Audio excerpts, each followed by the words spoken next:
Hello and welcome to NDA. I'm here with the team behind Jetlag, the Jetlag boys. Also, it's a it's a podcast, so retention is kind of, I don't know. If you don't make it the first 2 or 3 minutes in, this probably isn't your show anyway. Okay. We do often save the spiciest, most cancel-worthy stuff for the end because we figure that if anybody stays that long, they're probably on board with whatever we're saying. Interesting. Yeah. Okay. I'm going to say my worst opinion in the last minute of this This podcast. is exciting. Okay. Ooh. So normally we talk creator economy stuff, and it's usually with like me and a creator. You guys are sort of a different animal here because you're not a creator. Creators wanting to pretend that because they're the only person on camera, there's nobody else behind the scenes with them. And more, I'm starting to see like Brian and the Real Engineering team on their landing page for Nebula. He wanted everybody on the team to like get a headshot and like their pronouns and their job title and stuff, like celebrate the entire team. And it's really cool being able to do a show like this now with the three of you because Jetlag is, there's more people behind the scenes too, but this is a rare instance of kind of celebrating the people who help make the totality of the thing happen rather than just like the star of the show stepping out and acting like, you know, behaving as if you did all of this yourself. The dynamic there, how does that work behind the scenes? Well, I don't think it's all that much different than how kind of any team works on YouTube. Any team that works well, at least on YouTube, any creative team. You know, the main difference is just that in the very small sliver of our jobs that is running around the world for a couple days, they're in front of the camera. It's worth keeping in mind that that's like, what, like probably 15 work days a year. If you factor in all the time that we're like traveling. Yeah, but if you factor in the actual play days, Yeah. the days that we're filming ourselves, that ends up being like 20 days a year. Although But each the day rest feels of like the a month. time, Yeah. you guys are behind the scenes on the other shows. Well, and I mean, this so show. is Sam, right? Not so much anymore. Now Oh, well, they're, yeah. You guys are fully on Jetlag now? well, Ben I am. Ben is Adam is fully on jet lag. Ben is Yeah. 2/3 on jet lag, I'd say. I still write at half as interesting every now and then. Ben writes 2 HAIs a month. Because you were both HAI or were they went Yeah. over at some We were both HAI. Yeah. Like I did a lot of work on the documentaries, Yeah. like the Nebula original documentaries. Like I mean, Adam was literally first internal hire. Yeah. So he's That was worked on just over 3 years ago, right? would have been. 2019? Well, I would have started freelancing for you It was the summer of the 2019. very beginning of 2019, like in January 2019, or maybe December Yeah, I think that's 2018. right, yeah. I started And then freelancing that summer, because it was around the second semester. It was when I was starting second semester of my senior year of college. right. Really? It was that early? 'Cause I didn't meet you Yeah. until like 5 minutes before COVID. Oh, We were- yeah. We were at a Rangers game. We met at a Rangers game. Yeah. I see you guys all the time. Like, Yeah. you come in, we do these things, or we'll do the like what we're doing tomorrow with the Jetlag premiere thing, the event. There's a relationship with the show.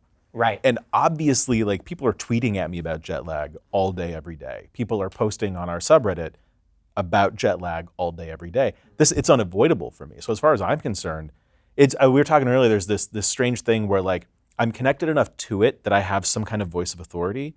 But the truth is, my insight into exactly what's happening at any given moment, I'm basically a fan. So like if I make a joke or if I comment on Twitter or something, I'm doing that as a fan, not as somebody who actually knows anything. Right. Very rarely do I know who's won. Very rarely. Sometimes I'll know like where the next season is going to be or who the next guest is because I'll put up in conversation, but it's not a thing that gets run by me. Nobody knows who's won. Nope. You guys haven't Wait told to anyone, find right? out. I've told my family and my girlfriend. I've told like everyone. Tweeting about it. Yeah. Instant. Anyone can come up to Ben on the street and he'll tell them. Ben is famously our Tom Holland. Yeah. It was a year or two ago, Patrick Williams and I, probably drunk, we bought AuthenticYouTubeProps.com. And the only authentic YouTube prop that we have to sell is from Night of the Coconut, the note that I read that's like Charles, the note from Charles about at the end. I scribbled on a napkin with a Sharpie at a coffee shop. And at the end of the shot, I stick it in my pocket. So I still have that. So like we should sell the note from Charles as a thing. So we never built the website, but we have a whole structure in place. We could. I mean, we've talked about for seasons, like every season I feel like it comes up that we just want to do like auctioning off the cards for like a nonprofit or something. Yeah. I think it's just like we've been so caught up with making the show that we haven't got Yeah. around to it. But At the end of last season, we had so much stuff that we had to get rid of it Oh yeah. in New Zealand. oh yeah, those cards Yeah, were full. that was Yeah. funny. So like we had all this stuff and like I didn't want to travel back with it. So I just tweeted like, are there any jet lag fans in Queenstown, New Zealand, or like within an hour drive who want a bunch of stuff? Did you sign any of it? A signed No, fishing well, rod? what was really funny is the person who claimed it, they were like busy or something. They sent their brother to come get it. So it was just this guy who like didn't know what was going on. Didn't, No idea who you are. Didn't know who I was. Didn't watch the show. Just picking up a bunch And of I'm duct just tape like, and stuff. oh, here's a rugby ball and a fishing rod You and gave away my rugby ball to someone who didn't even appreciate it. well, no, he's gonna give it to his brother who will appreciate It's a it. great brother. I would never do that for Yeah, my it's brother. crazy. Like there's Yeah, that's some true. YouTubers Yeah, who have a bunch no of way. junk that they want to get rid of. Go do that for me. Yeah, but that was, I'll say, I think another moment in the process of being like, oh, this is real, that like I could be in Queenstown, New Zealand and do a tweet, which like not even that many people follow me on Twitter. We don't link our Twitters in the bio, the show anywhere. Anyone who follows me on Twitter had to find me. Is that intentional? I'm asking for specific reasons. Do you guys not want that to be a No, thing? it's Sam's fault. You never asked it. The reason I ask is I saw your username come up answering somebody's unrelated question on our subreddit. Yeah. And I debated, should I flare you so that people know that's No, you? don't or should flare I me on leave the it alone? subreddit because sometimes I want to be covert on the Reddit. I don't know. I think it's more a thing, just like we've never bothered to put our Twitter handles anywhere. I guess we should. I guess we should. Maybe Yeah, we will. I don't might as know. well. Maybe next season we'll pop it up. The Twitter thing, for you guys, you weren't really on-screen personalities Right. before. There might be people who put two and two together from tweets or retweets or something pre-jet lag and kind of knew who you guys were. Now, obviously, you get stopped out in the wild. You've been getting stopped at airports a lot for years now. People recognize Yeah, but it certainly picked up quite a lot, yeah. Yeah, so you're a little bit more used to this. For you guys, how do you feel about that transition? Do you think of yourselves as like YouTubers now in that way, or is it just kind of like, I got a weird fucking job? That's a weird thing. I mean, it's very hard to classify what we do, and it goes back to the thing that you were talking about before, which is like, well, like our relationship to all of the stuff around us is really complicated, and so it's like, if I had 1 second to explain to someone what I do, I'd be like, yeah, I'm a YouTuber. But then, if I'm meeting someone, I'm like, yeah, there's this guy, and I write some videos, but then also I'm in some videos, but then I helped create that, but it's like a company, and so. Yeah, it's complicated. It's a weird thing. Fair to just say creator. Like, Yeah, I would agree with think we're fairly can say that we're creators. Well, and also, I mean, I think the other thing, Sam owns like the jet lag property, but like in context, like we essentially have the same relationship to it, like financially and like creatively. I think it's very similar to what we would have if we did technically have ownership of that brand. Because like as the brand grows, like, our compensation from like any money the brand makes grows. Like, and as That's interesting because that's not always true for people who, there's like, you're a creator, but like, are you a creator or are you the employee of a creator? Because of the dynamics of the machine, there's enough gray area there that you could kind of skew either way. But I think a lot of people who have, a lot of creators who have staff who end up doing things on camera, that sense of scaling things doesn't always apply. I think a lot of times creators try to create a structure in which they're not dependent on anyone, Right. which is a good way of like maintaining, I don't know, control. I was going to say control. Yeah. But it's a bad way of, I think, growing, because like you need to recognize the unique skill sets of people and become dependent on them. The one thing that I will often say is like, your role in this company is to make us dependent on you, because if we're dependent on them, that means they're doing something that is better than anyone else out there could do. I think of it similarly to the Johnny Harris problem with Vox, where Johnny Harris leaves a Vox, And then later Cleo Abram leaves Vox, and there's a handful of other people there that I've spoken to who are like, teetering on the edge of that decision. But with Johnny leaving, like, here was somebody who makes a really big property of theirs, who does things in a specific style and has built up a brand for himself that when he leaves, he takes that brand with him. And that is a net negative for Vox. My suggestion to them is, rather than being the thing that somebody like Johnny leaves and like mourning that loss, it is so much better for Vox or any media brand to be seen as an incubator of talent, where if you are like young and hungry and energized, you want to work there because that is a machine that will help you develop into something bigger. And maybe you're there for the bigger and better, or maybe you leave for the bigger and better. None of this should be a machine that is designed to keep you in because they own you. It should be a machine that's designed to keep you in because there's a really good ecosystem there. And fostering and developing talent should be an assumed part of the process, not an unintended consequence of them just hiring people who happen to be good. Yeah, and I think a lot of, kind of looking at that from the business perspective, a lot of the focus for us that I think we've done quite well, and I think we recognize as being critical to the future, is understanding how to operate as a team. With each season, we see ourselves getting more and more efficient. And I think part of it, it's like part knowing how to operate with each other, knowing which, what each person's kind of core competencies are. And then I think another part of it is really just getting a little bit more on the same page. I think we've had more time and more evidence to kind of discuss why something works or doesn't work.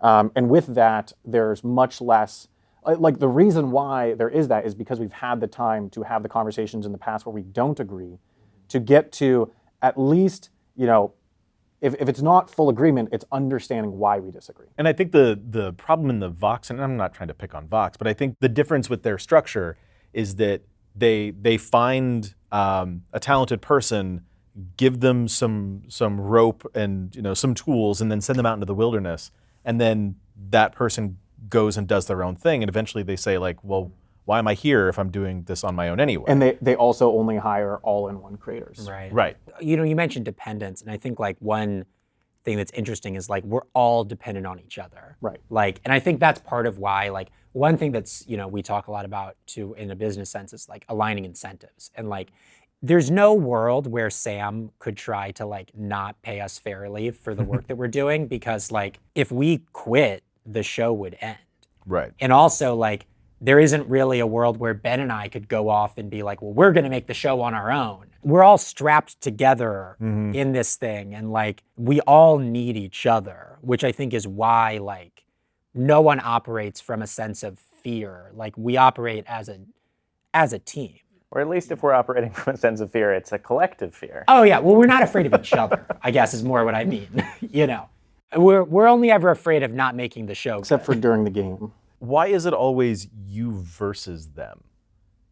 Well, I guess I don't know. tag. Do we want to get into that? Like you're their boss. What a strange dynamic to make them compete with you. A lot of fans have brought up wanting us to switch that structure. Well, and in tag we did. That played really well, but no guest, so you don't get that. It's just hard. So I mean, logistically, a round robin system is very hard because the thing about it is, it's like you have to think about it in a sense of physical location.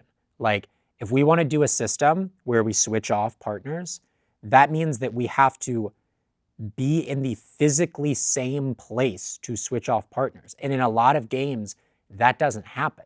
Like tag worked because it was all about getting to the same physical location so that we were all three in the same physical location so that the partnership could switch. I think we like the idea of it, but then even beyond just the round robin, if we were to like switch it so it's like, Ben and myself versus Adam and a guest, that starts to get a little bit weird, maybe less so nowadays than when we started, because like most of the guests are my friends. So it's like people that I know and therefore have at least some level of trust with. I think that'll become less and less the case going forward. And also, of course, Adam is getting to know more people, Ben is going to know more people, and more people just like know you from the show. Right. Having a personal connection with the person that you're traveling with, like that, especially with like all of the behind the scenes stuff, like it gets really stressful and like really tense. And I think, Adam and I have been really good friends for years and years and years, and like we're really good at resolving tension on the fly That's because it true. happens all the time. Yeah. There's a lot of value in traveling with someone who you know well. I mean, I think that's why, like, especially in early seasons, Sam was partnered with like Brian and Joseph, two of his very good friends. Well, I think that speaks to, while it might seem strange, there's a power dynamic of competing against your boss. I think it would be way weirder to be traveling with your boss, and like if you lose and it's your fault, are you now in trouble? Well, I mean, I don't know. I mean, because You I don't don't think know. you don't I think it'd be think- weirder for the travel bit? Nah, well, I mean, you got to keep in mind, we did travel with our boss, Sam, in tag, and we were on a team with him, albeit briefly, And in Ben various lost it points for in the me. game. And I was briefly fired. I But he's mean, still here. I think it's also important to like maybe just even say like when we're playing the game, I don't think about Sam as my boss. We've gotten in situations where people are concerned about like, oh well, Ben and Adam just, when Sam has like a rules thing that he interprets broadly, but Ben and Adam are being bullied into agreeing with Sam because he's their boss, and like I think it's important. Like That's not the creative dynamic, though. well, exactly. Well, that's the kind of the point I'm making is like, yes, like technically there is a dynamic where like Sam, Sam started Wendover. Sam is technically our boss, but also like, I think our relationship in many ways is more of like, we're kind of a creative partnership. Like, I mean, as with anyone that works here. well, yeah, as with anybody. With He's Wendover. also technically my boss. But We should call that think, out. I think especially with Jetlag though, we created that show together. So, we, I think, operate in even more of like a partnership creatively than on properties that you started on your own. I mean, Sam, do you feel like that's true that like you think of half as interesting in Wendover? I mean, Wendover particularly as like your babies in a way that like Jetlag isn't like. More Wendover than HAI. Yeah. I mean, because HAI was handed off to a writing team very early, whereas That's Wendover, true. it's still me.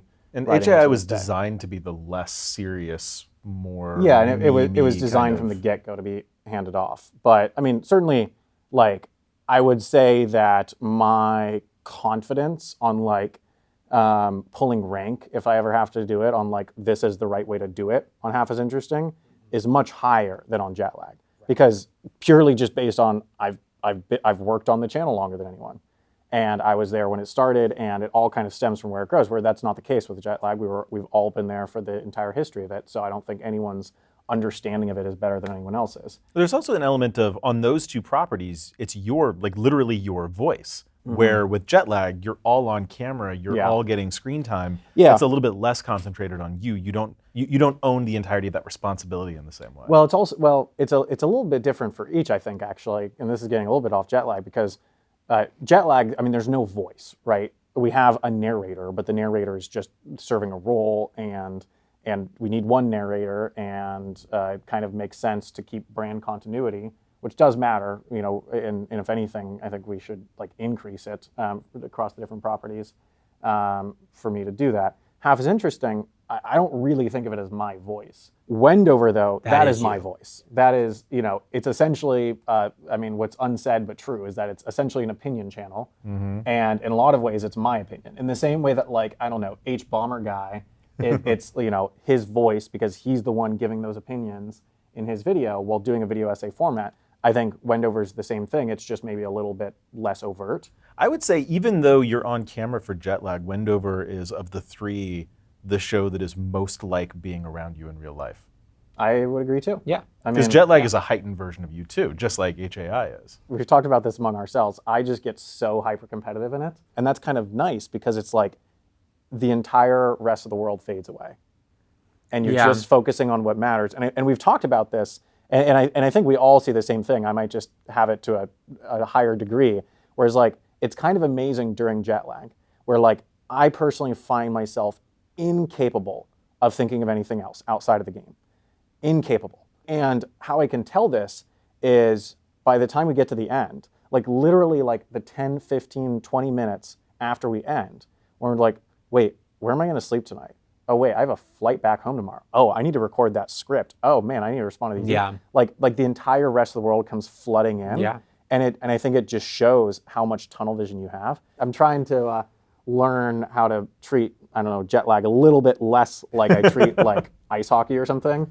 Yeah, I mean, it comes through on the show that you're hyper competitive. I mean, I'm pretty competitive too on the show. You are. I don't read it as I the same think- kind of thing, though. Well, I think Ben balances that out in Ben y'all's balances dynamic me really out. well. It's like a state of hypnosis. Sometimes, like, we'll be at the end of the day, and I have to like shake you out. I have to be like, Adam, it's okay. Like he'll like if like we end the day and like we're in a bad spot, but it's like we're having dinner, and you'll just be like catatonic. And Well, I'll be like, it's complicated too because I mean, and we've talked about this before, but it's a really complicated balance that, and I think Ben and I sometimes are a little more attuned to it than you are because we have to edit the show, so we have that more in mind as we play.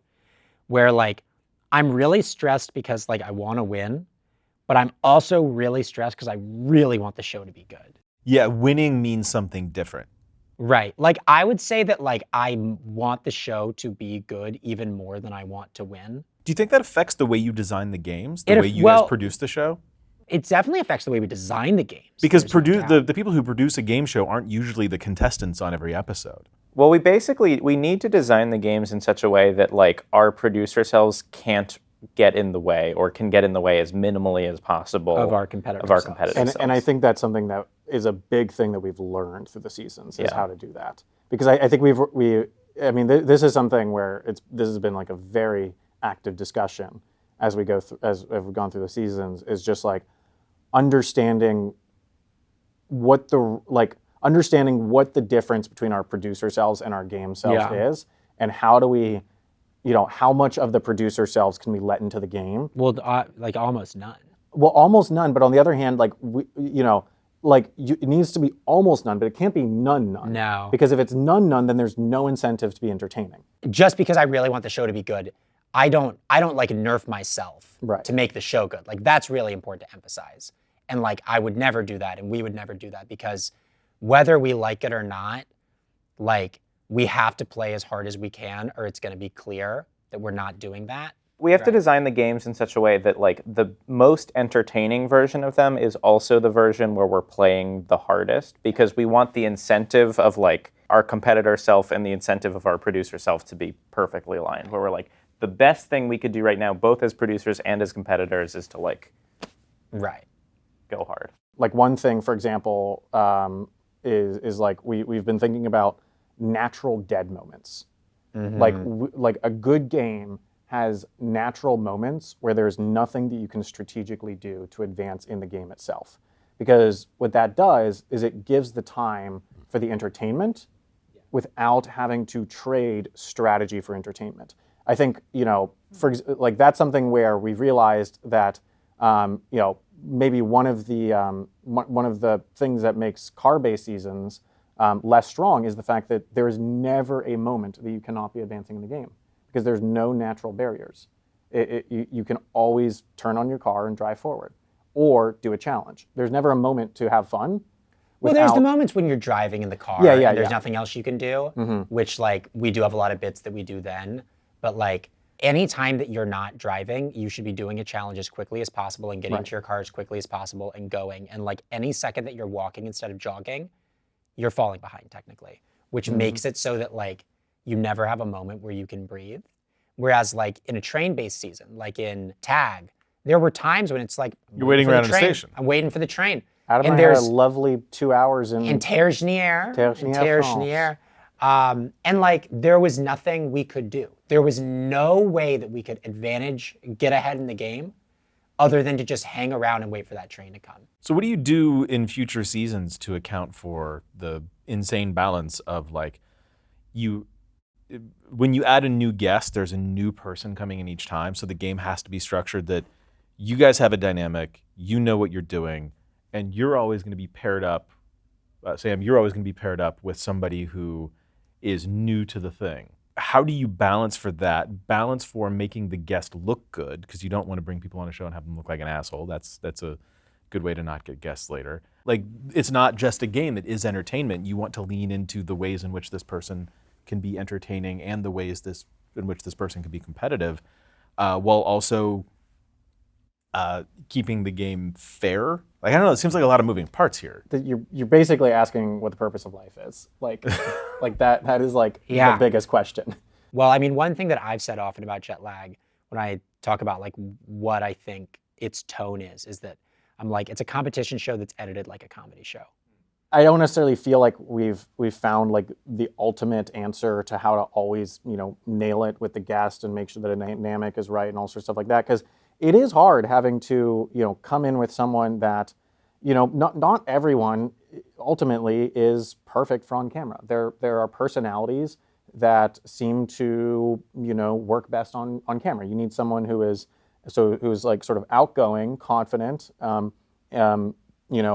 the right balance in this case of like serious and competition focused, while also a little bit playful and all sorts of stuff like that. There's also the thing where you kind of, in a way, you need someone who's a little bit different from me, because I think any pair you want a bit of a balance, and I think in some of our earlier seasons, I mean, it's no wonder that some of my friends, some of my closer friends like Joseph and Brian, are more similar to me. I think it's still something that we're learning as we're going. I mean, we've only had 3 guests so far, considering that we had Brian twice and we had a season without a guest. So still very much learning. And I really feel like I had something more insightful to say about this. Well, I was going to mention that we've done more to prepare guests for the games. Oh, yeah, that's helped a lot. So, like, that's been a big thing. So, like, season 1, we just threw Brian into it. He had no idea what was going on. He didn't have any prep. That game had a lot of sort of meta that we had figured out a little bit of early on, which was like, that was a game where like you really needed to have a working basic knowledge of various strategic elements in order to play it competently. And we didn't really prep Brian for that, which ended up making the dynamic be like, Sam knows what's going on. Brian was a little more along for the ride. He was less of a real partner in the competitive decision-making, which I think was a weakness of the guest dynamic in that season. Yeah. But then for Battle for America, we brought Brian into the simulations more and really prepped him more, and then he was able to be more of an equal decision-maker in that game. And Toby, I think, has been the most equal decision-maker of any game, where like she's very active in the strategy discussions with Sam and is able to feel like a true partner, not just like someone who's tagging along while Sam makes the decisions. Yeah, and in both cases, but the thing that I've learned how to do better is make sure that I'm willing to do the thing that I don't think is right strategically, as long as it's not totally off base. Like there were times in season 4 with Brian, whereas like I really pushed back because we fundamentally disagreed on strategy enough where I thought like this is wrong enough that it's almost just not going to make the game work because it's going to give too much opportunity to Ben and Adam. But there were times, I think we've talked actually in the Nebula exclusive Layover podcast about how like Toby and I this season, for example, were deciding one of our bigger things where we had 2 different ideas of what the strategically best thing to do was what route to take on the South Island of New Zealand, take the west or east route. For Brian and I, the similar case was when we were in Springfield, Massachusetts, deciding whether or not to kind of give up on the East Coast then and fly west or not. I was a little bit more on the side of let's stick around for a little bit longer. Let's attack some of their states and all of the stuff like that. Brian was like, let's cut our losses, go west. But in both those cases, because I was like, this is clearly the right decision in my mind. It's like I have a preference for this. I make sure in those cases, like, okay, the guest is here. They only get 1 shot at this, except for in case of Brian. So they're going to get the chance to kind of call strategy here, which I think makes for good stuff. And also like, I think it's right. I think it's good to have people who are a little bit less involved with the game to be playing the game strategically, because I think we go into it with a very confident idea of like how to maximize the strategy, how to like because we've done the play testing, we've discussed it internally, we have kind of a vision of how the game should be played. Right. Whereas a guest doesn't have that as much, at least. So it's good to have kind of a more, variable dynamic in it. But I think that's important for also making sure that it feels like we're partners and not like this person is watching me play a game, which is, I think, something that we as you mentioned, kind of learned a lot since the earlier seasons. How mindful are you of when you're in a situation and you're playing the game, how others will see you? You and I have known each other for a long time. We've traveled together a bunch. We've played plenty of Secret Hitler. We've done plenty of escape rooms. I know how you are when you're competitive. I know how you are when you're stressed on travel stuff. And not all of that will in every moment translate to somebody seeing that in a clip in a show and think, that guy's a good dude. And I think that's true of most people. Like when the camera's on you and you're interacting with somebody who is your guest in this thing and your partner in the competition, how mindful are you of how your behavior will be perceived by the audience? Not much, which is probably a problem. As we talked about, tunnel vision. Yeah, yeah. And that's like kind of when I say this is like something that I'm trying to learn to do better. That's like part of it, because it's not really something that I think about. Whereas you guys are thinking more about the entertaining part. I would say that I'm not concerned with how people will perceive me or us, but I am concerned about people being entertained. Yeah, I think we put a lot of thought into like, well, this is probably going to be a dead moment. We need like a joke here. I mean, like Ben and I are, I think, often like, we should do a bit because when we get in the edit, we're going to need a bit here. I don't let producer me affect my strategy ever, but producer me does affect sometimes my tone or like how many bits I do or whatever, because I know like, here's like a good example. So like when Ben and I were in Singapore and we were doing the kayaking challenge, we're gonna edit this together in such a way that's basically gonna be like, 4 to 7 clips of us kayaking, interspersed probably with whatever they're doing at the moment. And so instead of being like, we need to film every minute of us kayaking for this 35 minutes and all that stuff, we just were like, okay, what are 5 funny things we could say while we're kayaking, right? And we're kayaking as fast as we can regardless, right? But like, we're gonna shoot it in a way where we're like, what are 5 funny things we could do while we're kayaking? Let's get all of those, right? And then when we edit it, we have 5 funny clips we can cut to throughout the journey, and we know that's gonna work in the edit. It's gonna be fun, it's gonna be fast-paced, and that's how we're gonna portray this challenge. When you're making the thing, you're mindful of being entertaining. Are you mindful of creating opportunities for everyone to be entertaining, and how much of the good stuff ends up on the cutting room floor because it just didn't help pacing or it didn't help?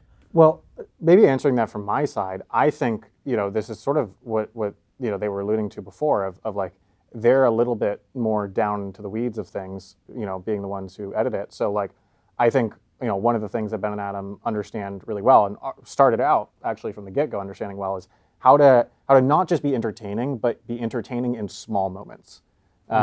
Because like I think on my side, like a lot of the entertainment has been like, I have this big grand plan that is going to span 4 different episodes. Right. Whereas y'all understand how to do like the one-liners and the little bits and the stuff like that can serve those smaller moments and be, basically like jokes and bits and stuff like that. But is there stuff that you do that you're like, that was really good, and then it's cut out and you're like, well, shit. I feel like a lot of the times when the stuff that I thought was funny was cut out, it's stuff that was entirely inappropriate for our general audience. We do a lot more bits, or we have a lot more interesting moments or conversations than we need because we don't know what the other side looks like. Yeah, so that's a really important thing that not a lot of people realize. So like sometimes we do them knowing like, if they're doing something really interesting during this, we won't need this at all. And then sometimes we have really good material for those times where actually we don't need it at all. And do you reuse anything? Like if something doesn't get used, do you save it for later? Yeah, sometimes we'll like... Never in a way that's like misleading. No, not misleading. No, but that's just good writing. A bit. Yeah, we'll totally reuse those occasionally. Yeah, we'll like switch things around by like, if we needed like a bit in the car during a time, like, and we had one from earlier, we'll like switch it by a few hours and we'll just use a shot out of the dash because like we needed something to cut to. We will make adjustments for pacing and continuity and stuff, but we take very seriously that like we want to be giving an honest accounting of how the game played out in reality. Like we never want to be misleading the audience. Very firmly, I think it is worth like to... You need accountability for that. Well, like what we realize is like one time of us like fudging the timelines, to ramp up drama. The audience will lose trust. Right, and exactly. we really do, because of a lot of stuff that we talked about with like the fact that we are producing the show and on the show, the fact that we cut so much down to so little, and a lot of different stuff, we rely on audience trust. So it's the kind of thing where like we know that we can't even let any tiny bit of that trust go away by, for example, ramping up drama with the edit. Every season of The Amazing Race, the end is presented as if it's neck and neck. And then you realize that when the first team finished, there was daylight. And when the second team got there, it was nighttime. And you're like, well, clearly they were never close at all. And you've been lying to me this whole time. And like, we never, ever want to do that. Is there a sense of, as the games are designed or like you guys are doing bits, is there a sense of world building that's intentional? Like this is a show that has a much more highly parasocial audience than I think HIR Wendover, and more so than many of the other shows that we work with. The jet lag audience is like intense. Yeah. I mean, I don't think we ever anticipated the level of fan base intensity, if that's the right word. There's a lot of depth in that relationship. And I think, you know, it's still a little bit like I don't still fully understand why the fan base is as engaged as it is. Really? I mean, I understand why a fan base would be relatively engaged, but to the extent that we have, I think it's pretty incredible. There's a dynamic between Ben and Adam, and there's a dynamic between the teams. You get a celebrity guest on. The format changes every season, but the reason for the intensity is that there are so many different types of personalities playing out on the screen. Like whoever you are in that audience, you can cast yourself into each of these roles. Yeah, and I think there's a certain level of it that's also like, it's a weirdly, in a counterintuitive way, it's a weirdly like intimate show. Right. Well, that's what I think is really what it is. Because you are giving a lens into like high stress environments in a foreign, like not only you're in a foreign place usually. All of this, yes. And you are putting yourself in a high stress environment in a foreign place, and you're showing every single waking moment of your day, and you're kind of bringing someone along with you in like an intimate lens into this experience that you could almost never imagine having yourself. You're with us for a lot of highs and lows, and like we are us in the show for the most part. Like that is Ben's and my real relationship. Like, but the feedback loop is weird. I mean, like, one thing I'll say is like, and I think I think Sam has experienced this more sort of throughout his life, and this is something that we're a little newer to, but like being conceptualized by people that you don't know is a weird experience. And then it feeds back into like, well, this is like the image people have of us, and so like this is what we have to do on the show. right. And so it's like there's like a tension there. Like, I mean, I think we've talked about it as like it's like a slightly distorted mirror of yourself. Yeah. Is what because like you know with confidence who you are, and then you see the audience approximate that to like 80%. Yeah. And so it's a weird dynamic of just like, oh yeah, you kind of are appreciating me for me, but in a way you're like, do this because this is what we want you to do. Right. And so it's almost just like you have to fill this character for us as the audience. And right. And well, it's somebody watching jet lag. It's not just like, you know, I could dream of someday doing what they did. Sure. It's like, I could literally go out with my friends and do this right now. Sure. Tag Across Europe is like by far the most accessible. Like you could play that game. The most accessible, and I would definitely recommend playing that game over Connect 4. Well, yeah, we would also, you know, we also don't want to encourage people to take a bunch of, you know, flights necessarily. Well, that's going to lead to the next bit of this that I wanted to talk about. The last leg of this, every day, and this isn't hyperbole, every day somebody asks me when there's going to be a version of jet lag that they can play. I don't know what to tell these people anymore. And I'm not saying let's make promises. I'll give the PR answer. Yeah, give me the PR answer. Yeah, I don't know what I'm least. allowed to say. The PR answer is that we don't want to make promises because there's no concrete plans. But I think talking about the challenges of pulling something, like there is a reason it hasn't been done yet. yet. So I guess, to give a little bit more context, like focus number one right now is just making the show. And it's not like any of us have extra time. I am forcing them to crank out the content. Yeah, it's like none of us have really like extra time to be working on really anything but the show itself. And so we've had to be, I think, very careful about, you know, where do we, you know, for example, like we are going to spend a little bit of that time that we can justify doing like the Layover podcast, exclusive to Nebula. So like, yeah, thing number one to know is just like we're all three of us and more than us, you know, production, everyone who works on the other channels. I mean, it's worth considering that like, since I need to put time on this, The other channels need a little bit more support because I'm spending time that I would otherwise be on the other There's channels. a whole machine. Right, exactly. So there's not really excess capacity. So right now, our big focus, and a lot of the reason why we hired an additional person a couple months ago to fill some of the HI role was to free up a little bit more time from Ben and Adam. Also, basically get them back down from working too much to a more sustainable level. And so that we can focus on making the show and increasing frequency and all sorts of stuff like that. We're doing that, and then we need to build time to do something like a more experiential jet lag thing. It's the kind of thing where we could tomorrow, farm it out to some third-party person. You could crank something out. We could crank something out. You could go full Ninja Turtles here with like jet lag bed sheets and jet lag backpacks and jet lag trapper keepers. People love trapper keepers. The kids, they love the trapper keepers. Kids go nuts for a trapper keeper. Mm-hmm. Yeah, but yeah, it's like we have this really cool position where our brand is worth a lot, especially relative to kind of the viewership size. Like viewership size is not small, but this fan base punches above its weight. No, you're. I think of it typically in terms of breadth versus depth. Mm-hmm. And there are our channels. Our friend Joseph, Real Life Lore, he has immense breadth, very very wide channel, not as deep. The audience is definitely not nothing, especially around modern conflicts, but nothing that would even come close to what jet lag sees, which is it does fine in terms of breadth, but the depth is where you guys really shine.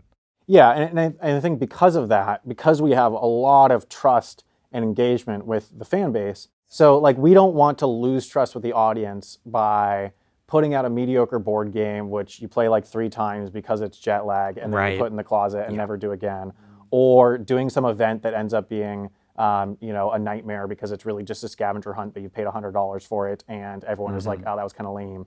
So we want to do these things. We want to give the audience kind of a way to essentially play jet lag in some way, in some way that does not involve emitting lots of carbon dioxide for flying around the world at really high expense or anything like that. But we want some way for the audience to play, but we only want to do that when we're sure that it's going to be like really good, basically. I'm asking the question here, but I'm playing a character in doing so. The answer, I think, is that when did the first season drop? It was less than a year ago? It was just under a year ago. Just under a year ago. Despite the number of seasons and despite what you guys have done in the last year, you've built a lot of trust in a very short period of time, and you've gotten a lot done in a short period of time. But none of this is something I would describe as perfectly sustainable. And there is a ton of opportunity to overspend the capital that you've built, or to misunderstand the capital that you've built and fuck it all up. And putting out a shitty cash the check board game, like the worst thing you could do. Putting out a shitty cash the check anything, the worst thing you could do. I don't think that the move for you guys would be to do anything that is pure capitalization. I think that is how you lose that depth.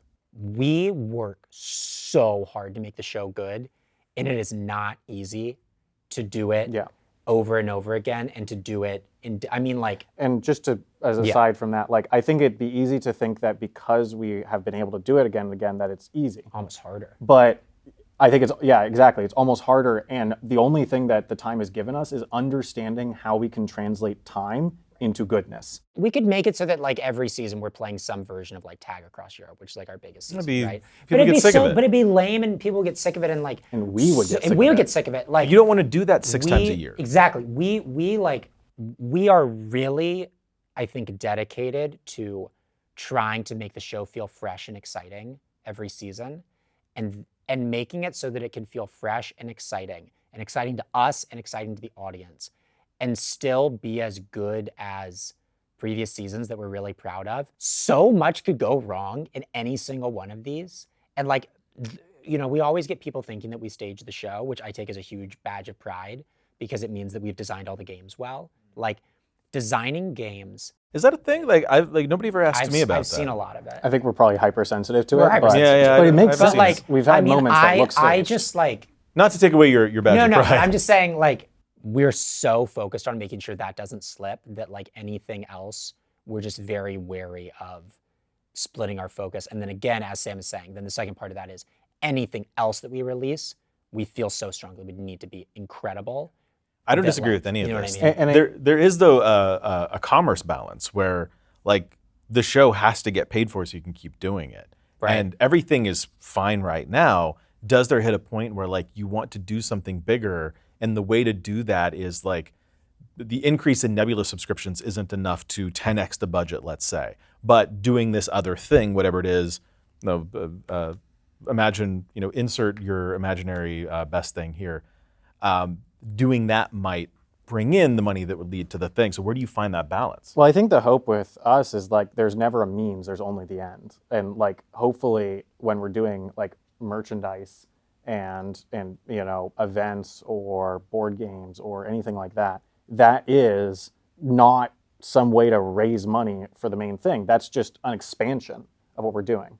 Are you ready for me to be really annoying and esoteric? Are you excited for it? Yes, let's see it. The categorical imperative? No. Immanuel Kant, one of the big thinkers in ethics, his big ethical framework is something called the categorical imperative, which is formulated in two different ways. But one of the two ways is to never treat people as a means, but always as an end to themselves. And I think that we, as Sam is saying, anything that we do, we want to view as an end and not a means. Wait, so you're saying that I reached famous philosopher level philosophy? You without did knowing by it? accident. Aren't you proud of yourself? What Adam means is that he went to Yale. Ben only went to Brown. But that segues into one other thing I was going to mention on this broader thing. Like, I think all three of us get really satisfied by the creative process. And I think in Ben and Adam's case, one way that they've demonstrated that is like they both went to Ivy League schools. They both could have gotten jobs where they could have instantly started making plenty more money than as a comedy writer in any realm. And while I do think that there's plenty of long-term potential, like there were shortcuts you could take to making money faster. Oh, of course. Abundantly, but clearly in both of your cases, the creative process itself is fulfilling and satisfying enough for yourself that it's like, okay, we are willing to do the harder work that is more satisfying to that end. Then, and that translates into the show itself, where like, we want to make sure that this is something that's still creatively interesting to ourselves in 5 or 10 years. I'm gonna soft agree, medium disagree on sort of the framing of the premise here. I don't think that I'm not taking the position money is the end all be all. What I'm saying is, nor should it be that infinite expansion is the desired outcome. What I'm saying is at a certain point, there may be ambitions that exceed the things, the available resources. Yeah. Or let's flip it the other direction. If the money stops coming in, do you keep doing the show?